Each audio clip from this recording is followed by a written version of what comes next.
ने विधानसभा के जनताओं का पीड़ा को अपने शब्दों में बयान किया। अब मैं अगले वक्ता के रूप में हम सबका धनबाद लोकसभा क्षेत्र के आदरणीय सांसद आदरणीय पशुपतिनाथ सिंह जी से मैं निवेदन करूंगा, आप आए और अपने हाथ को रखें।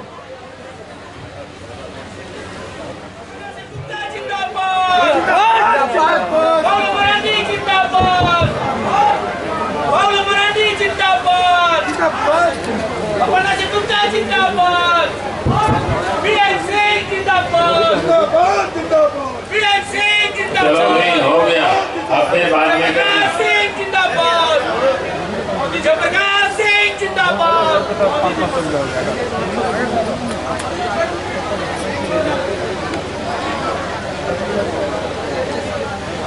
मंच पर उपस्थित आपके क्षेत्र से लोकप्रिय सांसद और झारखंड सरकार में रहे पूर्व के मंत्री श्री पशुपतिनाथ सिंह जी और आपकी सुदेरसा विधानसभा क्षेत्र से विधायक और झारखंड प्रदेश के उपाध्यक्ष श्रीमती अपर्णा सिंह गुप्ता जी, जिला के अध्यक्ष ज्ञान रंजन सिन्हा जी और इस उत्तरी छोटा नागपुर इस संकल्प यात्रा के प्रभारी श्री गणेश मिश्रा जी, श्री डब्लू भावरी जी, श्री जयप्रकाश सिंह जी, जिला परिषद के सदस्य श्रीमती पिंकी मोरांडी जी, जिला परिषद के सदस्य संजय सिंह पिंचू जी, रिंकू भावरी जी, संजय महतो जी, मेघाय राजवाल जी, अखिलेश तिवारी जी और मंडल के अध्यक्ष बृहस्पति पासवान जी, गोपाल भारती जी, राजेश भावरी जी, भावी सेन गुप्ता जी और क्या बाजी देव जी, रंजीत मोदी जी, जयशंकर सिंह जी, काजल नाग जी, श्रीमती दीपा दास जी और मंच पर उपस्थित तमाम नेतागण और इस कार्यक्रम में उपस्थित बहनों और भाइयों प्रेस के साथियों, सबसे पहले मैं आप सब लोगों से कहूंगा कि थोड़ी सी एक बार जयकारा लगाइए जोर से, ठीक है? भारत माता की। देखो भाई पीछे हाथ नहीं उठ रहा है, दिखाई पड़ रहा है उधर, कोई हेमंत सोरेन के लोग नहीं है यहाँ पर। हाँ तो हाथ उठाना, भारत माता की। चलिए आप ठीक है, सब लोग का हाथ उठ गया। भारत माता की। भारतीय जनता पार्टी जिंदाबाद, भारतीय जनता पार्टी जिंदाबाद, भारतीय जनता पार्टी जिंदाबाद, नरेंद्र मोदी जिंदाबाद, नरेंद्र मोदी जिंदाबाद। हम आप बहनों से कहेंगे कि नरेंद्र मोदी जी के नाम पर भी आप लोग थोड़ा हाथ कम उठा रहे हैं, पीछे वाले हमारी माँ बहनें थोड़ा कंजूसी कर रही है। और हमारी माँ बहनों के लिए देश के प्रधानमंत्री नरेंद्र मोदी जी ने इतनी सारे ढेर सारे तोहफा दिए हैं, तो आप लोग बड़ा जोर से हाथ उठा करके उनका जयकारा लगाएंगे। नरेंद्र मोदी जिंदाबाद, नरेंद्र मोदी जिंदाबाद। चलिए बहुत बहुत धन्यवाद। जय श्री राम। थोड़ा देर बैठो, थोड़ा देर बैठो, बैठो थोड़ा देर, ठीक लगाना लाइव हटा के। अभी आज देश में नरेंद्र मोदी जी के नेतृत्व में सरकार को बने अब 9.5 साल। देखिए देश के प्रधानमंत्री नरेंद्र मोदी जी जब 2014 में पहली दफा जब वो प्रधानमंत्री बने, उसी समय उन्होंने स्पष्ट कर दिया था बहनों की, तो इसलिए किसी की उन्होंने चिंता नहीं की। और देश के अंदर में युद्ध स्तर पर इसको आप कह सकते हैं कि इज्जत घर देने का उन्होंने काम किया और पूरे देश में लगभग 11 करोड़ से भी अधिक जब घर बना करके दिया, तो ये काम किसी ने किया तो नरेंद्र मोदी जी ने किया। और इतना ही नहीं, गरीबों के लिए कहा कि गरीबों को भी पक्का मकान मिलना चाहिए, और देश के प्रधानमंत्री नरेंद्र मोदी जी के नेतृत्व में 4 करोड़ से अधिक करीब पक्के मकान बना करके दिए।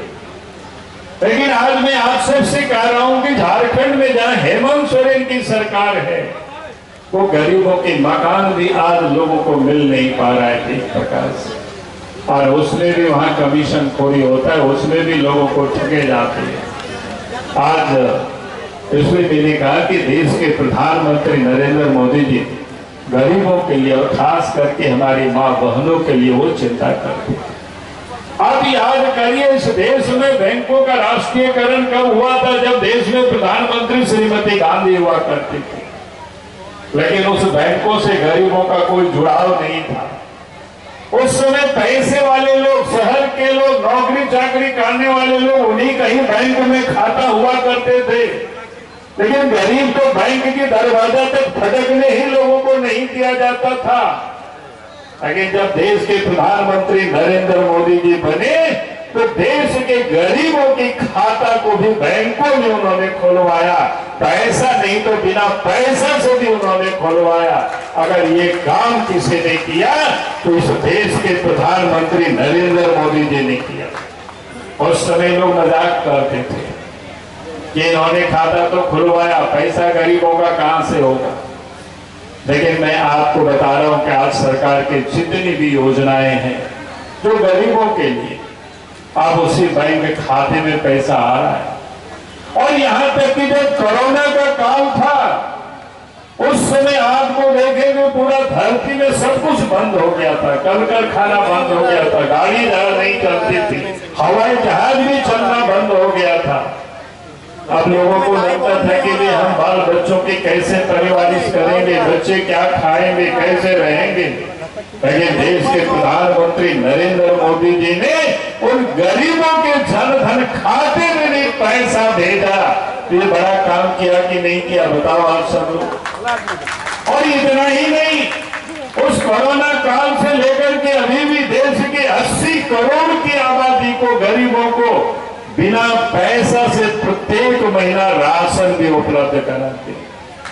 लेकिन आज मैं कह सकता हूं, आज मैंने देखा कि यहाँ भी हमको किसी ने कागज लिख करके दिया, शायद धनबाद जिला में भी इस महीना में अभी तक शायद राशन नहीं मिला है, और जब पीछे बता रहे हैं 2 महीना से नहीं मिला है। आप बताओ, हम 1 सप्ताह पहले हम गुमला जिला में थे, तो वहां लोगों ने हमें बताया कि भाई 2022 के दिसंबर में मिला ही नहीं, हेमंत सोरेन ने उसको बाजारों में बेच दिया अनाज को, और वो पैसा को उन्होंने अपनी तिजोरी में भर लिया।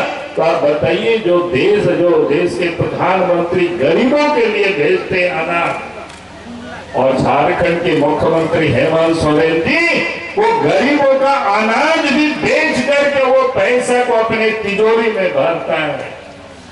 और इसलिए मैं आप सब लोगों से मैं यही कहने के लिए आया हूं, जो इतनी भ्रष्ट मुख्यमंत्री हो तो उसको हटाने के लिए हम लोगों को संकल्प लेना चाहिए कि नहीं लेना चाहिए।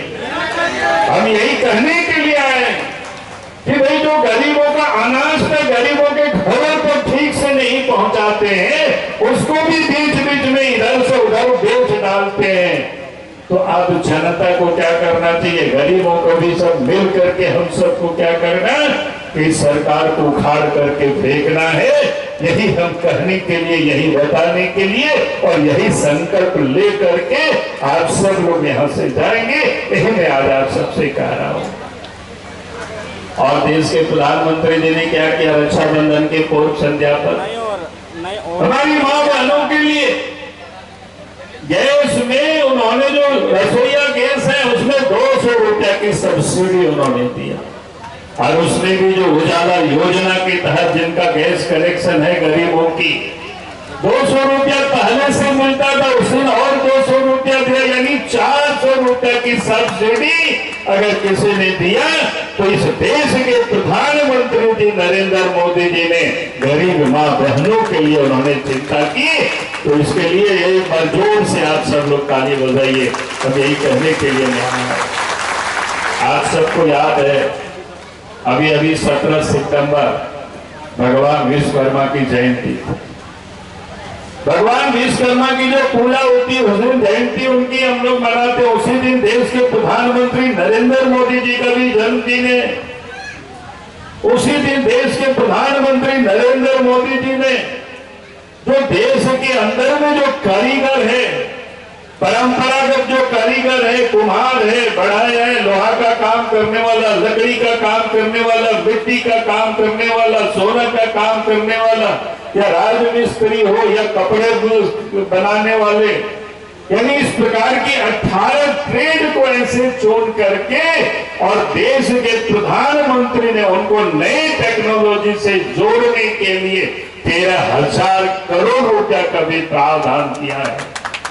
और उन्होंने कहा कि उन सारे जो परंपरागत कारीगर है उनको ट्रेनिंग दी जाएगी, और ट्रेनिंग भी मुफ्त में नहीं, ट्रेनिंग जब उनको दी जाएगी तो प्रत्येक दिन 500 रुपया की उनको छात्रवृत्ति भी मिलेगा, और ट्रेनिंग जब समाप्त उनकी हो जाएगी तो 15,000 रुपया का किट्स भी उनको उपलब्ध करा दी जाएगी।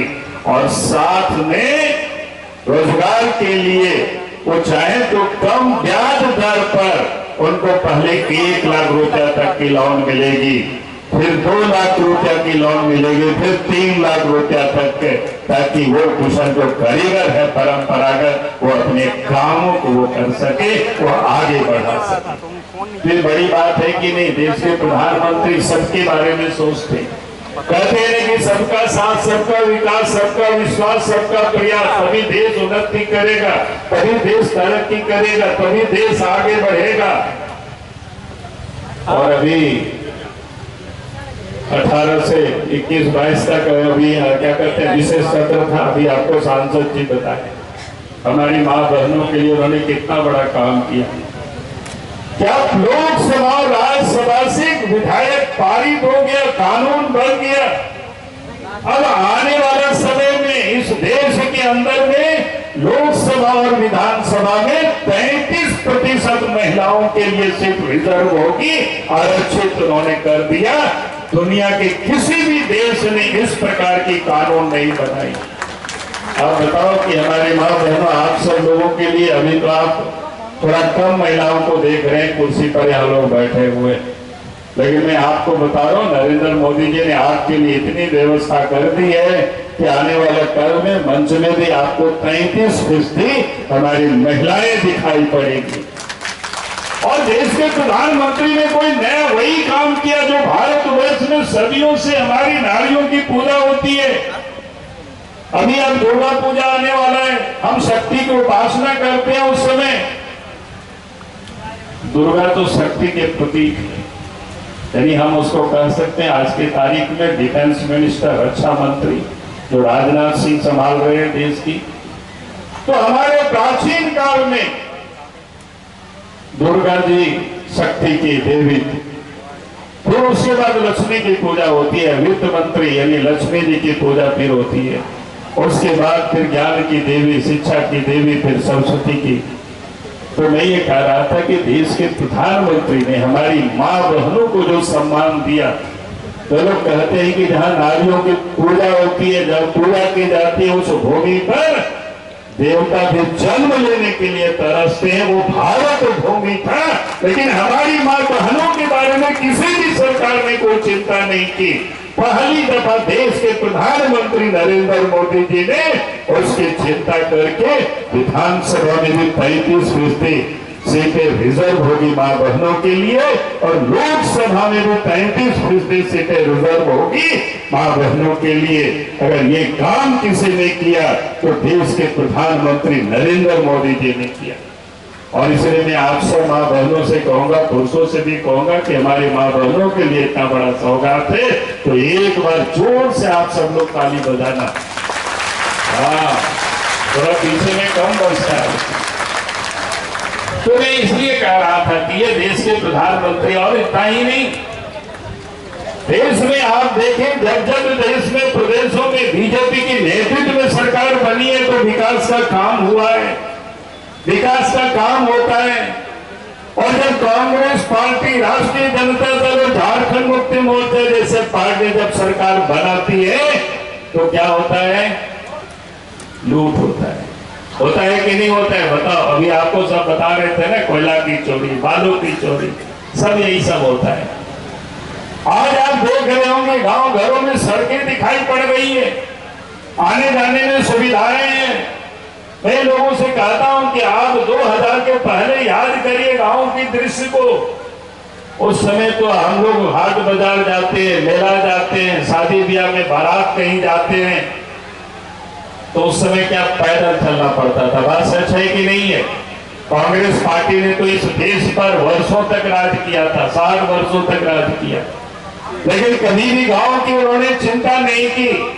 और जब बीजेपी की सरकार बनी देश और प्रदेशों में तो गांव तक सड़कें भी बनी है। और आज मैं कह सकता हूं कि हाट बाजार भी हमारे कोई भाई बहने अब पैदल नहीं, अब तो गाड़ी से ही लोग चलते हैं। और शादी ब्याह में तो पैदल चलने का कोई सवाल ही नहीं है। नदी नालों में भी पुल पुलिया बन गया। अगर ये काम किसी ने किया तो भारतीय जनता पार्टी ने किया, तभी आज ये सुविधाएं आपको मिलेगी। ग्रामीण अंचलों में तो हालत क्या है बिजली की, पहले पहुंचा ही नहीं था। हम भी गांव से आते, इसलिए हमें अच्छी तरह से पता है। लगता था कि पता नहीं गांव तक कब बिजली पहुंचेगी, देश तो आजाद हुए, इतनी लंबे समय बीत गया था। लेकिन देश में जब बीजेपी की सरकार बनी, नरेंद्र मोदी जी देश के प्रधानमंत्री बने तो उन्होंने एक संकल्प लिया और देश के हर गांव तक, घरों तक बिजली को उन्होंने पहुंचा दिया। लेकिन आज कहने में बड़ा अफसोस होता है कि अभी हमको कुर्जी किसी ने दिया था लिख करके और ने कहा कि मुश्किल से 10-12 घंटे यहाँ बिजली रहती है, यानी आधे बिजली यहाँ गोल है, गायब है। और हेमंत सोरेन कर क्या नहीं भाई, फिर आप बिजली क्षेत्र में यहाँ इतनी हमारी कोयला है, बिजली पैदा होती है, लेकिन उन्होंने 20 मिनट में, और साथ ही उसमें भी कमीशन खोरी होती है।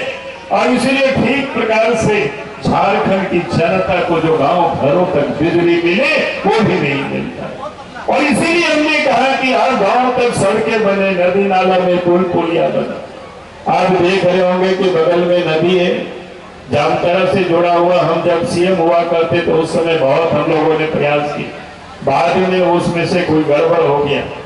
लेकिन हेमंत सोरेन तो वो संथाल परगना की धरती, जहां से उनके बाबूजी एमपी बने, वर्षों तक रहे, वो पुल बना सकते थे। 4.5 क्या कहते हैं, अब 4 साल होने को चला है, लेकिन आज तक उनको कोई इस पर कोई चिंता नहीं है, कोई फिक्र नहीं है कि पुल बने, लोगों के आने जाने की कोई सुविधा हो। इसलिए मैं आप भाई और बहनों से मैं यही कहने के लिए आया हूं, इनमें विकास की कोई उम्मीद मत करना है सरकार, इनको इसकी कोई चिंता नहीं है। जब से ये मुख्यमंत्री बने हैं तब से ये क्या कहते थे कि नियुक्ति का वर्ष रहेगा। 20 समाप्त हो गया, 21 समाप्त हो गया, 22 समाप्त हो गया, 23 भी समाप्त होने को है, लेकिन नियुक्ति कहां होगी?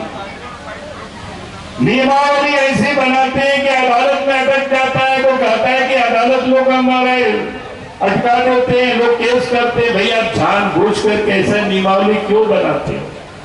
देश के और हिस्सों में भी राज है, यूपीएससी का भी एग्जाम होता है, कभी आपने रद्द होते नहीं देखा, लेकिन झारखंड तो इन्होंने पूरी ऐसी कर। आज स्कूलों में शिक्षक नहीं है, अस्पतालों में डॉक्टर नहीं है, नर्स नहीं है, फिर इलाज कौन करेंगे, बच्चों को कौन पढ़ाएगा, इसकी सरकार को कोई चिंता नहीं है। भाई आज देश के प्रधानमंत्री गांव की गरीबों के लिए जहां आयुष्मान योजना के तहत 5 लाख रुपया तक की बीमा कराते हैं, लेकिन झारखंड की सरकार इसकी कोई चिंता नहीं है, तो उसका लाभ ठीक प्रकार से गरीबों को मिलता है कि नहीं मिलता है कोई देखने वाला नहीं, सरकार को कोई भूल सकते। इसलिए मैं आज आप सब लोगों से यही कहने के लिए आया हूं कि आज इस प्रदेश की यह हालत है। आप चारों तरफ आप देख रहे हैं, सरकार का काम क्या होता है? भाई कानून व्यवस्था ठीक रहेगी, लेकिन आज झारखंड में क्या हो रहा है? रोज चोरी, डकैती, अपहरण, हत्या, यहां तक कि बहु बेटियों की इज्जत भी सुरक्षित नहीं है। आखिर ये स्थिति क्यों पैदा हुई? जब झारखंड में इधर बीजेपी की सरकार होती है तो अपराधियों खौफ खाते हैं, झारखंड से भाग खड़े होते हैं। लेकिन जब हेमंत सोरेन के नेतृत्व में सरकार बनती है तो अपराधी बेखौफ होकर के अपराध करते हैं। बाबू अभी तो हमने सोचते कि ये पुलिस करती क्या है? पुलिस का काम है चोरों को पकड़ना, अपराधियों को पकड़ना, गुंडा को पकड़ना, उनको जेल में डालना, उनको सजा दिलाना। लेकिन हेमंत सोरेन ने पुलिस को किस काम में लगा रखा है पता है ना कि नहीं पता है? वसूली में लगा रखे हैं। चाहे कोयला की वसूली हो, चाहे नदी की बालू हो, आप किनारे में खड़े रहेंगे सड़क के किनारे, अगर ट्रैक्टर से भी आप बालू लेके आते हैं प्रधानमंत्री आवास बनाना या अपना आवास बनाना, तो पुलिस वाले आपको पकड़ लेंगे। या तो हरा हरा नोट दीजिए तो आपका छोड़ेंगे, या फिर आपको कोर्ट से जमानत कराओ। यही होता है कि नहीं होता है बताइए? हम लोगों ने विधानसभा में कई एक दफा कहा राज्य के मुख्यमंत्री जी से, भाई आप या तो ऑक्शन करा लो ताकि लोग लीगल तरीके से सब जगह मिले, पुलिस तंग नहीं करे। और जब तक आप ऑक्शन नहीं करते हैं तो झारखंड के अंदर में आप फ्री कर दीजिए और बॉर्डर पर आप चेक पोस्ट लगा दीजिए। कोई बंगाल के और मालूम लेके जाएगा, कोई यूपी के लोग और लोग जाएंगे, बिहार के लोग लेकर के जाएंगे, उसको पकड़िए। अगर आपके पास पुलिस कम पड़ता है तो बीजेपी वाले आपको कार्यकर्ता दे देंगे, लेकिन आप झारखंड के अंदर में आप लोगों को परेशान मत करिए। लेकिन यहाँ तो हालत उल्टा है, बॉर्डर बिल्कुल खुला है। 18 चक्का के, 20 चक्का के, 22 चक्का से यहाँ से पार होता है, कोई देखने वाला नहीं है। आप वो देखेंगे ट्रक पे ट्रक कोयला पार होता है, कोई देखने वाला नहीं है। लेकिन अगर कोई अपने घर में भी जलाने के लिए या कोई काम के लिए साइकिल से लाते होंगे तो उनको परेशान करते होंगे। यही हो रहा है इस प्रदेश के अंदर में, आपके इस क्षेत्र में। अपराध झारखंड में कितना बढ़ा है इसका कोई हिसाब नहीं है, आए दिन आप देखते हैं। और मैं आपको बताऊं कि अपराध क्यों बढ़ा है। आपके धनबाद में एसपी है, बड़ी कमाल के, सबका प्रमोशन हो गया लेकिन वो प्रमोशन लिया नहीं। हमने पता किया कि भैया आखिर इसका प्रमोशन क्यों नहीं हुआ, तो बोला कि नहीं सरकार ही कहा कि अभी इनको धनबाद में रहने दीजिए, क्योंकि हेमंत को कोर्ट कचहरी में बहुत पैसा लगता है, वो पैसा ये वसूल करके देते हैं और इसलिए इनके प्रमोशन नहीं हुआ। आश्चर्य है। और मैंने इनके बारे में कई दफा कहा है। पलामू में मैं जानता हूं एक बिहार के व्यक्ति आया था छत्तीसगढ़ से, उनके पिताजी और उनके ड्राइवर को अपराधियों ने किडनैप कर लिया।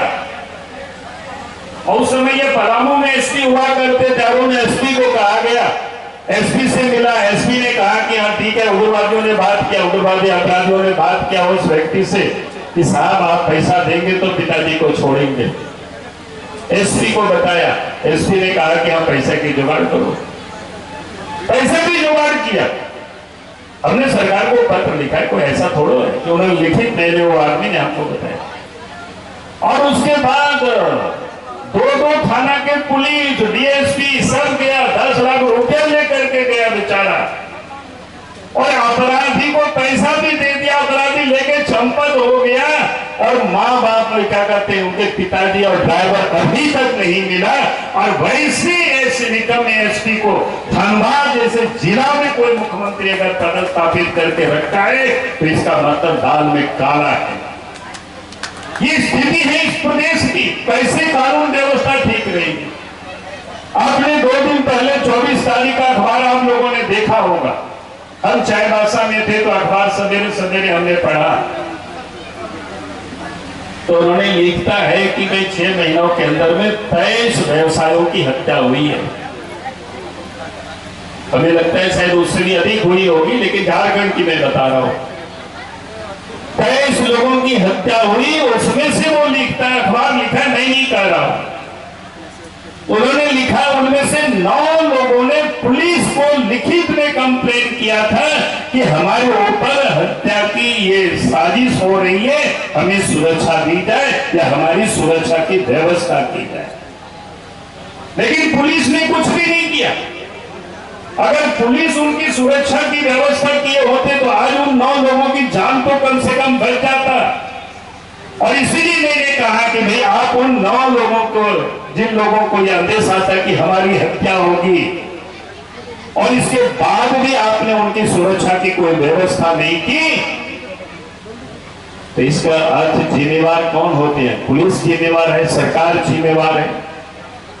तो ऐसे सारे मामलों की जांच सीबीआई से करानी चाहिए। जो भी अफसर ने लापरवाही की उनके ऊपर कार्रवाई होनी चाहिए, उनको सजा मिलनी चाहिए।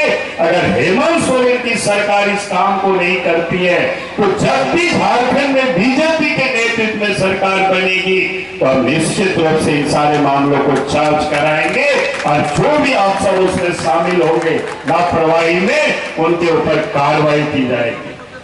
ऐसा कैसे अपराध रुकेगा? और इसीलिए मैं आज आप सब लोगों से यही कहने के लिए आया हूं। आज भी सवेरे सवेरे लोग आए थे, मेरे पास जाम ठहरे हुए थे। धनबाद में ही एक बच्ची के साथ दुष्कर्म होता है, एफआईआर होता है, 164 में बयान भी होता है, लेकिन आज तक पुलिस ने पकड़ा नहीं है अपराधी को। क्या बता है? इसलिए मैं आप सब लोगों से यही कहने के लिए खड़ा हुआ हूं कि आज जरूरत है हमें संकल्प लेकर के जहां से जाना है, झारखंड को अपराध मुक्त प्रदेश बनाना है, तो भारतीय जनता पार्टी को आगे जिताना, यही निवेदन और यही अपील करने के लिए आना है। दूसरा समस्या इस राज्य में वो भ्रष्टाचार की है, उसकी आप सब लोग जानते हैं। सरकारी दफ्तरों में जहां भी जाएंगे बिना पैसा से काम नहीं होता है। बात सच है कि नहीं है? चाहे जाति प्रमाण पत्र हो, आय प्रमाण पत्र हो, आवासीय प्रमाण पत्र हो, यहां तक कि किसी व्यक्ति की मृत्यु भी हो जाए तो मृत्यु प्रमाण पत्र बनाने में भी पैसा लगता है। अगर किसी को राशन कार्ड में एक नाम कोई छूट जाता है, उस नाम को जोड़ना होता है तो उसमें भी पैसे वसूले जाते हैं। कई लोग बताते हैं 1000 रुपया, कहीं 5000 रुपया, कहीं 2000, जो जितना बन पड़ता है लोगों से, गरीबों से लोग छीन लेते हैं। हमने पूछा क्या ऐसी क्यों हो रहा है, आखिर ये क्यों? तो पता ये चला कि जो पैसा लेते हैं ना, बोला कि हम लोग दे करके आते हैं, और कोई महिला में भी देना पड़ता है। जैसे मोबाइल रिचार्ज करते हैं वैसा ही वो लोग भी बोलते हैं अफसर लोग, हम लोग को भी रिचार्ज कराना पड़ता है। अगर रिचार्ज नहीं कराएंगे तो हटा देंगे। तो भ्रष्टाचार कैसे समाप्त होगा? और इसीलिए मैं लोगों से कहता हूं कि भाई ये बिल्कुल कोई बहुत कठिन काम नहीं है। जिस दिन ट्रांसफर पोस्टिंग में सरकार में बैठे हुए लोग पैसा लेना बंद कर दे और विकास योजनाओं में कमीशन लेना बंद कर दे, मैं दावे के साथ कह सकता हूं किसी भी अफसर की कोई मजाल हिम्मत होगी कि गरीब जनता से वो पैसा वसूल करे। लेकिन यहां तो आज क्या है, दलाल बिचौलिया सब घूम रहा है, पैसे वसूल रहे, मुख्यमंत्री को दे रहे हैं, फिर कैसे भ्रष्टाचार समाप्त हो? यहाँ चारों तरफ लूट मची हुई है, जमीन की लूट है, कोयला की लूट है, लोहा की लूट है, बालू की लूट है, सब जगह चोरी हो रहा है। हमने कहा कि भाई जो लुटेरा है, जो चोर है, उन लोगों की सुरक्षा में सरकार को AK-47 वाले सिपाही को दिया। लेकिन जो बिजनेस करते हैं धनबाद में, तो आए दिन लोग बताते हैं कि मोबाइल से लोगों को SMS करके, व्हाट्सएप के जरिए खुलेआम लोगों को धमकी देते हैं। और कई एक व्यापारी तो अपना बोर्ड भी हटा करके लोग भागने की तैयारी में। तो ये हालत है इस प्रदेश की। और यहाँ सुरक्षा किनको मिलता है? दलालों को मिलता है, भ्रष्ट अफसरों को मिलता है। और इसलिए मैं भाई और बहनों में आप सब लोगों से यही कहने के लिए आया हूं कि आप हम सबको संकल्प लेकर के जाना है, अपराध मुक्त झारखंड बनाना, भ्रष्टाचार मुक्त शासन हो ऐसा झारखंड बनाना, ये संकल्प लेकर के यहाँ से जाना, यही निवेदन और यही अपील करने के लिए मैं आपके बीच में आया। और झारखंड का विकास ये बीजेपी के हाथों ही संभव हो सकता है। और इसीलिए मैं आज आप सब लोगों से कह रहा हूं कि आज आप देख रहे होंगे कि जितना इस देश के अंदर में जिन लोगों ने वर्षों तक देश को प्रदेश को लूटा है, वो लोग आज देख रहे हैं कि मोदी जी के नेतृत्व में उन चोरों को पकड़ रही है, दलालों को पकड़ रही है, लुटेरों को पकड़ रही है। तो आज वो लोग सब एक हो रहे हैं कि मोदी जी को रोका जाए, मोदी जी को रोका जाए। तो इसलिए मैं आप सबसे कहने के लिए आया हूं, अगर जो परिवार और पैसे के लिए जो लोग राजनीति करते हैं वो लोग सब एक हो रहे हैं कि मोदी जी को हटाने के लिए, तो हमें देश की जनता भी जो गरीबों की जो चिंता करते हैं, जो किसान और मजदूरों की और महिलाओं की जो चिंता करते हैं, वैसे प्रधानमंत्री नरेंद्र मोदी जी के साथ हम सब लोगों को भी खड़े होना होगा। यही निवेदन और यही अपील करने के लिए मैं आज आपके बीच में आया। तभी हम सब लोग झारखंड और देश की तरक्की होगी, तभी यह विकास होगा। यही मैं आप सब से कहने के लिए आया हूँ, निवेदन करने के लिए आया हूँ। और आप सब लोगों ने आज इतनी बड़ी तादाद में यहाँ आकर के हमारी बातों को सुना, उसके लिए मैं आप सबको अपनी ओर से बहुत बहुत धन्यवाद देता हूँ। इन्हीं शब्दों के साथ अपनी बातों को मैं समाप्त करता हूँ। जय हिंद, जय झारखंड, जय भारत।